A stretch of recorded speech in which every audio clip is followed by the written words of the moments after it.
जय हिंद साथियों। इसरो ने एक बार फिर से इतिहास रच दिया है। अच्छा, इसरो जब भी इतिहास रचता है पाकिस्तान और चीन की चुल्ल मचने लगती है। इतना सब हरामी देश है ये कि मतलब समझ लीजिए कि ये लोग परेशान हो गए हैं। कैसे परेशान हो गए हैं, क्या है इसके पीछे की कहानी, सब कुछ आज हम लोग इस सेशन में जानेंगे। बस अंत तक बने रहिएगा, पूरी सेशन देखिएगा, सब कुछ समझ में आ जाएगा कि क्यों ये दोनों परेशान हो गए हैं। एक नल्ला पाकिस्तान और एक चमगादड़ चीन, ये दोनों क्यों परेशान हो गए हैं भारत की इस सफलता से, सब कुछ समझ में आएगा। बस अंत तक बने रहिएगा। और इस सेशन से अभी जो यूपीएससी प्रीलिम्स हुआ है, इस सेशन से देखिए कैसे क्वेश्चन पूछा था, और इसी सेशन में आप लोगों के सामने इसका आंसर भी बताने वाला हूं कि कौन से देश के पास अपना खुद का नेविगेशन सिस्टम है। जो करंट की न्यूज रहती है उसी का जीएस करके उसी से इर्द गिर्द न्यूज पूछा जाता है, घुमा फिरा करके। देख लीजिए कितना अंदर से कितना डीप क्वेश्चन यूपीएससी उठाता है। तो इसी सेशन में मैं आप लोगों को सब कुछ बताऊंगा। हालांकि इसरो से रिलेटेड मैंने लगभग 5 से 6 क्लास लिए हैं, सारा कुछ उसमें बता दिया है, लेकिन एक बार फिर से आप लोगों को ये क्वेश्चन मैं आप लोगों के सामने रखूंगा, इसका आंसर। तो आइए शुरू करते हैं। क्या इतिहास रचा है और क्यों ये दोनों देश परेशान हो गए हैं, क्या है सेकेंड जनरेशन का नेविगेशन सिस्टम, सारी बातों का डिस्कशन हम लोग आज इस सेशन में करने वाले हैं। अगर हम इसरो की बात करते हैं कि इसरो की स्थापना कब हुई, तो 15 अगस्त 1969 को इसरो की स्थापना हुई और इसका मुख्यालय बेंगलुरु में स्थित है। अगर हम इसके वर्तमान में अध्यक्ष की बात करते हैं तो एस सोमनाथ इसके वर्तमान में अध्यक्ष हैं। और अभी हाल ही में सोमवार को 29 मई को एक नेविगेशन सिस्टम छोड़ा गया, लॉन्च किया गया 10:42 पे। क्या है ये नेविगेशन सिस्टम, बात को समझिएगा। किस रॉकेट से छोड़ा गया, तो GSLV F-12 navigation system NVS-01। पहले जो नेविगेशन सिस्टम छोड़ा जाता था वो PSLV से छोड़ा जाता था, लेकिन ये GSLV से छोड़ा गया है। क्यों ये GSLV से छोड़ा गया है, सबसे पहले बात ये हम कर लेते हैं। क्योंकि इससे पहले के जो इंजन होते थे, जो पेलोड जाता था वो हल्का जाता था। अभी देखिएगा ये 2232 किलोग्राम का वजन लेकर के गया है, लेकिन अभी तक का 1400 कुछ ग्राम का ही वजन गया था। तो जिसको PSLV से, पोलर सैटेलाइट लॉन्च व्हीकल से छोड़ा गया था, लेकिन ये GSLV ये क्या है, तो GSLV एक क्रायोजेनिक इंजन है और हैवी सैटेलाइट छोड़ने के लिए इसका प्रयोग किया जाता है। तो GSLV से ही इसको छोड़ा गया। F-12 नेविगेशन NVS-01 कहां से छोड़ा गया, अगर हम इसकी बात करते हैं तो सतीश धवन अंतरिक्ष केंद्र श्रीहरिकोटा आंध्र प्रदेश से इसको छोड़ा गया।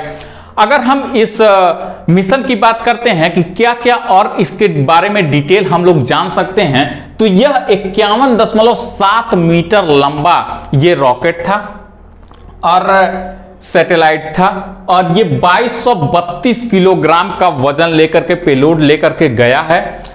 251 किलोमीटर की ऊंचाई पर ले जाकर के स्थापित किया है और यह मात्र 20 मिनट में ले जाकर के स्थापित कर दिया है।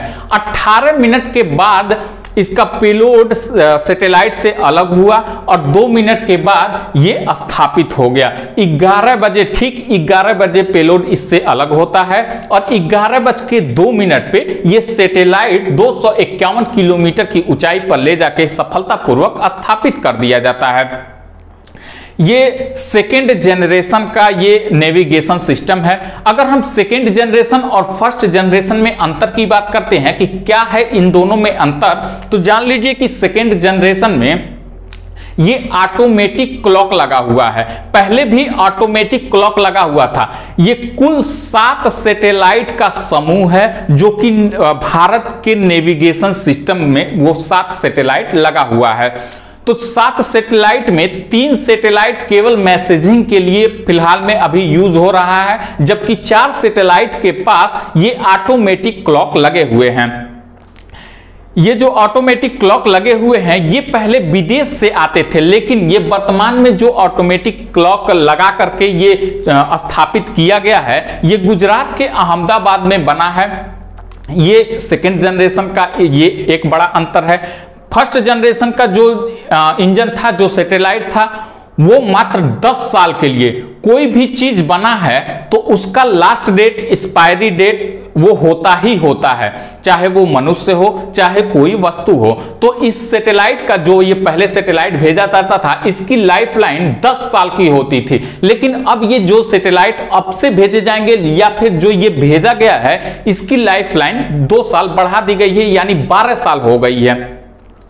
और यदि हम बात करते हैं कि जो फर्स्ट जनरेशन का था तो L5 और S बैंड ये साथ में गए थे, लेकिन इस बार जो गया है वो L1, L5 और S बैंड के साथ साथ रुबिडियम परमाणु घड़ी, वही ऑटोमेटिक घड़ी है जो कि स्वदेश निर्मित है, गुजरात के अहमदाबाद में बनी हुई है। और यह क्या होगा, जीपीएस से कनेक्ट कर पाएगा।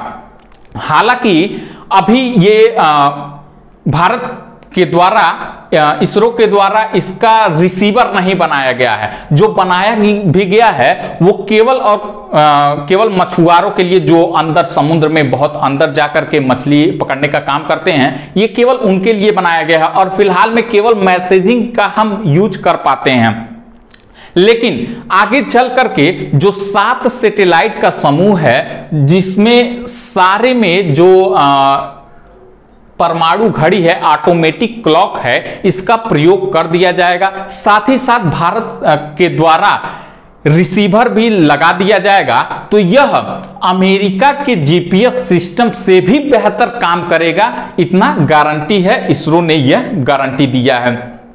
अभी हम अगर बात करते हैं कि पूरी दुनिया में नेविगेशन सिस्टम के लिए किसका प्रयोग होता है, तो यूएसए का अपना है, यानी अमेरिका का अपना है जीपीएस, जिसका हम लोग प्रयोग करते हैं। रूस का अपना है ग्लोनास, वहीं यूरोप का अपना है गैलीलियो और चीन का अपना है बियाडो। ये 4 देश ऐसे हैं जिनका अपना ये नेविगेशन सिस्टम है और पूरी दुनिया इसको क्या करती है, यूज करती है। जबकि जापान के पास का है ये, जैसे भारत के पास 7 सैटेलाइटों का समूह है, वैसे जापान के पास 4 सैटेलाइट सिस्टम का ये समूह है और ये सिर्फ और सिर्फ अपने देश के लिए प्रयोग करता है। ये जापान सिर्फ अपने देश के लिए प्रयोग करता है। 4 सैटेलाइटों का समूह है। अब यहां पे ये क्वेश्चन दिया गया था जो कि यूपीएससी 2023 में पूछा गया क्वेश्चन है कि कौन से देश के पास अपना खुद का नेविगेशन सिस्टम है। इसमें कनाडा, ऑस्ट्रेलिया, इजराइल और जापान, ये 4 ऑप्शन भी दिए हुए थे। चौथे नंबर पे था जापान और यही इसका आंसर है। जापान अपना खुद का सैटेलाइट नेविगेशन सैटेलाइट यूज करता है। 4 सैटेलाइट सिस्टम इसने लगा रखा है।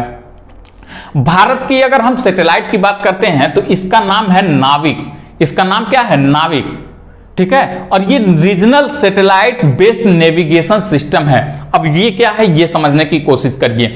ये भारत अपना एरिया है, भारत का जो भी एरिया है, इससे 1500 किलोमीटर की चौहद्दी में, यानी परिधि में, 1500 किलोमीटर की परिधि में, भारत की सीमा से 1500 किलोमीटर पूरब, पश्चिम, उत्तर, दक्षिण, ये चारों तरफ ये 1500 किलोमीटर एक्स्ट्रा ये नेविगेशन सिस्टम काम करेगा। यानी अब सेना के लिए बेहतर ये हो गया है, साथ ही साथ जो समुद्र में मछुआरे मछली पकड़ने जाते हैं उनके लिए ये बेहतर हो गया है। तो भारत सरकार यह देखते हुए कि सेना के लिए और अधिक अच्छा काम हो सके, दुश्मन हमारे ऊपर हमला न करने पाए, हम उससे पहले आगाह हो जाएं, सब कुछ देख लें सैटेलाइट के द्वारा, इसके लिए ये सारा कुछ किया जा रहा है। हालांकि अभी रिसीवर नहीं बनाया गया है, लेकिन जैसे ही ये रिसीवर बना दिया जाएगा वो मैसेजिंग के साथ साथ एक्यूरेसी का भी काम करेगा, जीपीएस के साथ डायरेक्ट बहुत ही अच्छे लेवल पे कनेक्ट हो पाएगा। यहां पे आप लोगों को एक डाटा दिख रहा होगा जो कि अमेरिका का है जीपीएस सिस्टम। अगर आप कोई भी चीज मैप में सर्च करते हैं, मान लीजिए कि आपने मैप में सर्च किया मुंबई, कि मुंबई कहां पे है, तो मुंबई जो केंद्र रहता है उससे 20 मीटर की परिधि में वो क्या हो जाता है, ब्लू हो जाता है। लेकिन जब ये भारत का पूरी तरीके से काम करने लगेगा नाविक नेविगेशन सिस्टम, तो ये मात्र 5 मीटर की एक्यूरेसी के साथ वो डाटा आप लोगों को प्रोवाइड कराएगा। इसीलिए भारत का नेविगेशन सिस्टम यूएसए के, अमेरिका के जीपीएस से बेहतर है। तो इसीलिए अब चीन भी परेशान है, पाकिस्तान भी परेशान है कि कैसे। चीन तो इसलिए परेशान है कि भारत अब हमारी बराबरी कर रहा है, और पाकिस्तान, नल्ला पाकिस्तान इसलिए परेशान है कि हम कुछ कर नहीं पा रहे हैं। और ये हमारे पापा जी लगातार इतिहास रच रहे हैं, लगातार इतिहास रच रहे हैं। अभी मैं एक न्यूज देख रहा था, उसमें हालांकि जो पाकिस्तान का रिपोर्टर था वो वहां की जनता से ही पूछ रहा था कि इंडिया इतना कुछ अचीव कर रहा है, इस पे आप क्या कहना चाहेंगे। तो वहां की जनता भी कह रही थी नहीं, इंडिया बहुत अच्छा काम कर रहा है, वहां पे एक से बढ़कर एक है, वहां फंड की कमी नहीं है। लेकिन वही पाकिस्तान, जबकि हम लोगों से एक दिन पहले आजाद हुआ, इंडिया में देखिएगा कि इंडिया में हर तरह के इंसान पैदा होते हैं। वैज्ञानिक भी पैदा होगा, डॉक्टर भी पैदा होगा, इंजीनियर भी पैदा होगा, साहित्यकार भी पैदा होगा।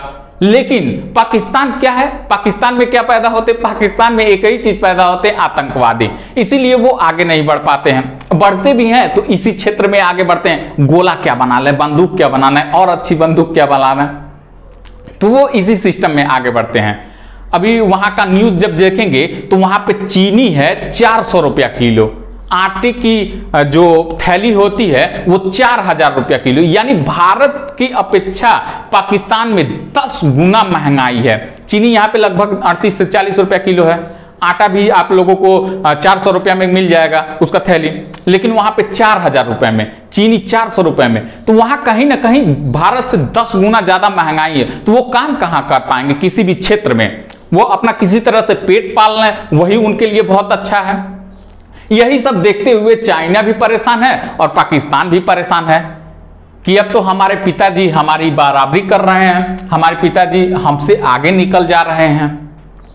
तो यही सब देखते हुए भारत ने अपना खुद का स्वदेशी निर्मित ये नेविगेशन सिस्टम लॉन्च किया है, और उसमें स्वदेशी निर्मित घड़ी का प्रयोग किया है, ऑटोमेटिक क्लॉक का प्रयोग किया है, जो कि जीपीएस के साथ डायरेक्ट कनेक्ट हो पाएगा और बहुत अच्छी एक्यूरेसी के साथ आप लोगों को डाटा प्रोवाइड कराएगा। जैसे ही रिसीवर बना लिया जाता है वैसे ही सारा कुछ ये काम करने लगेगा। ये 7 सैटेलाइट का जो समूह है उसमें 7 सैटेलाइट में जो ऑटोमेटिक क्लॉक है वो सारा कुछ फिट हो जाएगा।